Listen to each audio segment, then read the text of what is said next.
Idol, anong pinagkaiba ng mga kabataan noon sa kabataan ngayon? Kabataan noon, kumakaway ka kapag may dumaraang eroplano. Inaantay maubos ang tubig sa tabo sa ulo.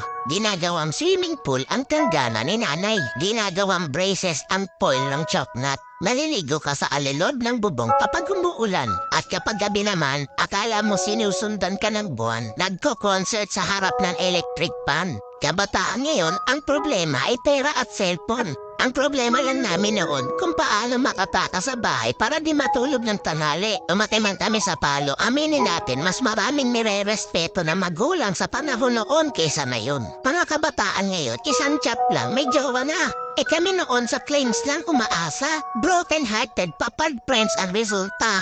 Mga kabataan noon, ang dami ng alam na trabaho. Kesa sa kabataan ngayon, tamad na, puro pa gadgets, di pa mautusan. Minsan nagiging ibon, minsan nagiging panike. Wait lang. Batako. Idol, hindi kawawa ang batang inuutusan sa gawaing bahay. Ang kawawa ay yung batang lumalaki na walang alam sa buhay. Yung nakaranas lang ang pupuso nito.